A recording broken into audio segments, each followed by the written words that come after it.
Again, guys, we have a major problem, again, in the podcast market. I'm going to hit on several of these things in the next 5 minutes, but one of the big ones is you're launching your own show, you're looking on iTunes every morning, and what do you see? Crappy shows with horrible content ranked way above you. And the question is why?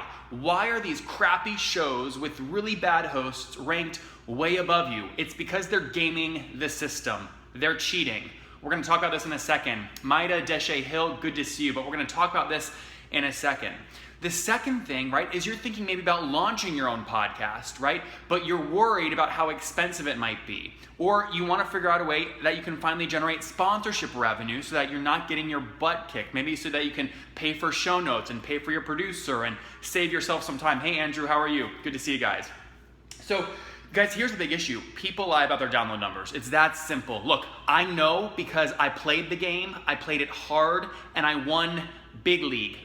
I launched my show in August of 2015 on the 1st of August. Can we guess how many downloads I had? Can we guess? Okay, 1.6 million.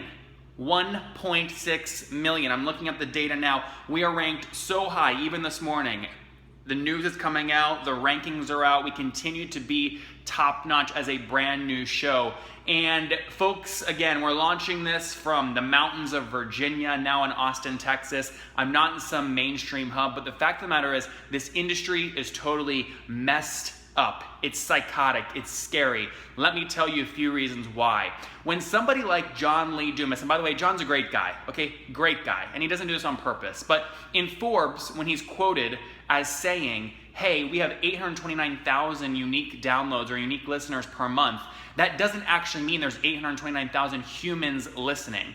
For example, if you have a daily show, right, and you're publishing once per day, and you have one listener, that one listener could download each episode, so you get 30 downloads. That's not 30 people, that's one person listening 30 times. So why are your competitors getting more downloads than you? Simple. They film and they chop up their shows into shorter segments, they publish more frequently, and then it jacks up their download numbers.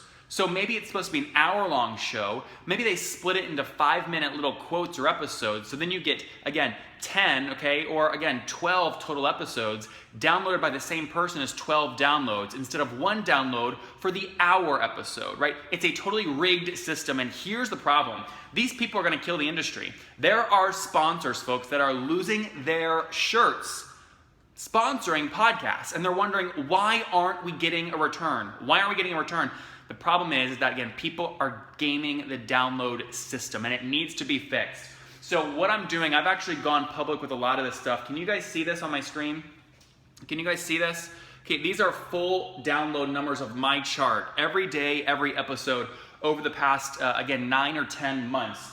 I'm going to have the full data at nathanlatka.com/podcast launch strategy. And Amir Dermo in the audience, it's totally true. Look, I know. I played the game. I won it. We're ranked like in the top. Inc. just put us at #1 for new business podcasts. I know it's a rigged system. It's gamed. And the fact of the matter is, people are gaming the system. Okay, so those of you watching right now thinking about launching your own show and you're wondering, I know I can create amazing content. How do I get ranked high?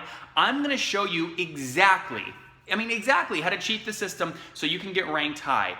The thing is this, you have to use these strategies and put your own ethical cap on, right? You decide what's ethical, what's not, but just know this.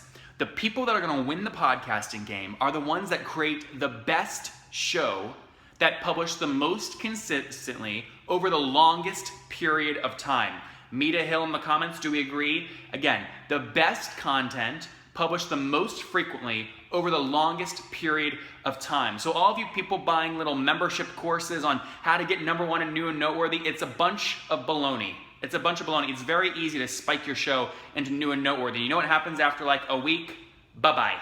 Right? Bye-bye. You drop like a dog, okay? You drop to your knees, you go to number 100, number 300, right, in the rankings, and what happens? You get discouraged, right? And you stop producing your show, and then boom, you end up closing up shop completely. The fact of the matter is if radio is going to be replaced by podcasting, and folks, I do believe it will. I believe podcasts will replace radio.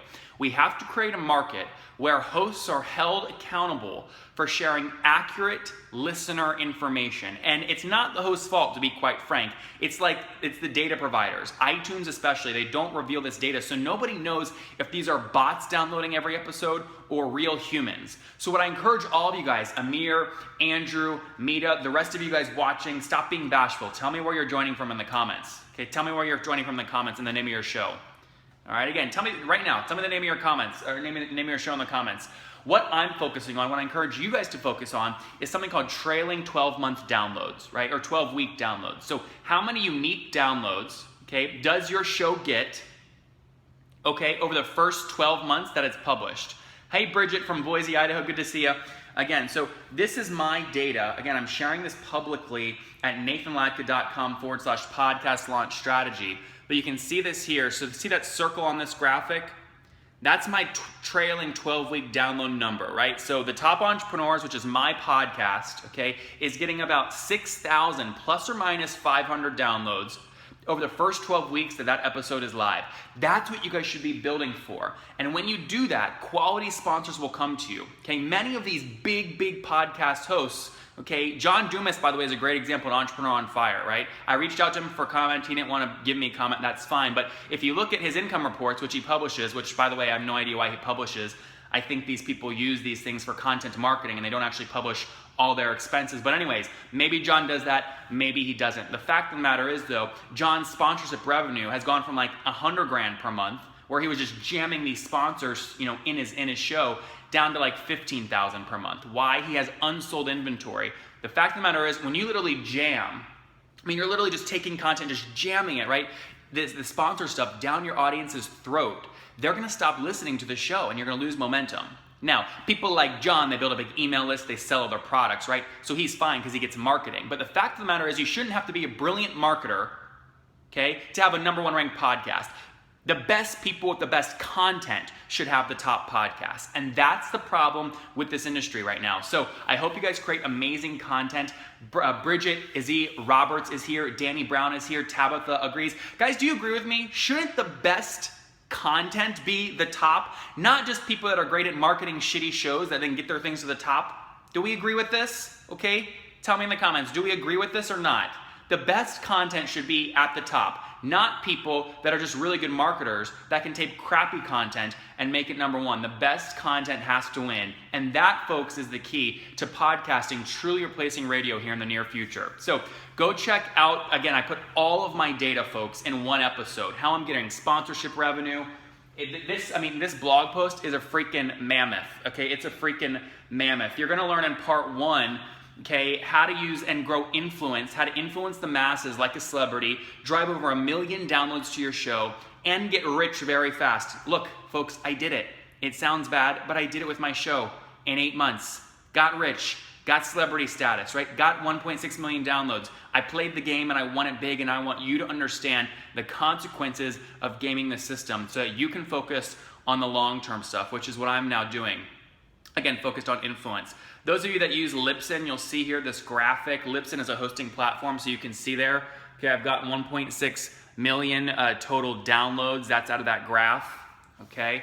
The place that you can get all this data, guys, that I'm holding is at nathanlatka.com/podcast launch strategy. Many of you might be actually watching this video in the blog post, but if you're watching it somewhere else, again, all this data, there's loads and loads of data. Strategies that I use to launch. Some of this stuff will actually break down how to maximize show revenue. Okay, this post is almost 50 pages long. So I mean, just go here, scroll through it. I talk about 11 strategies to get your first 5,000 downloads. Okay, 11 strategies to get your first 5,000 downloads. How to get #1 in new and noteworthy. I mean, folks, we dive into it. I break down other people's shows. I tell you how I get billionaire guests on my show. I mean, I tell you how I'm getting downloads from Stitcher and SoundCloud, and you can see the growth there over time. So we really get into all of it. I mean, I really get into all of it. And at the end, I break down why, when you look at my chart, my graph right here, right, how I'm getting 11 and 12,000 downloads per episode. So anyways, I apologize. This is okay. I mean, look, somebody has to fix this industry, and it's not going to happen unless people give out more data. So I'm going to start. All my data is there. nathanlatka.com/podcast launch strategy. We launched in August. It's 8 months later here in May 2016. We have 1.6 million downloads. It's a daily 15-minute show where I ask entrepreneurs how much money they made in 2015 and how they did it. All right. So again, if you want all the data, if you're thinking about launching your own show, if you're frustrated with competitors beating the hell out of you with really crappy content and they're ranked higher, go read this episode so you can see, or go watch and read this blog post so you can see how to win yourself. Again, guys, my name is Nathan Latka. Check it out at nathanlatka.com/podcast launch strategy and share the damn thing. Share the thing, okay? If you think we need more efficiency in the podcasting market, share this post and the video now. In the meantime, I appreciate you guys.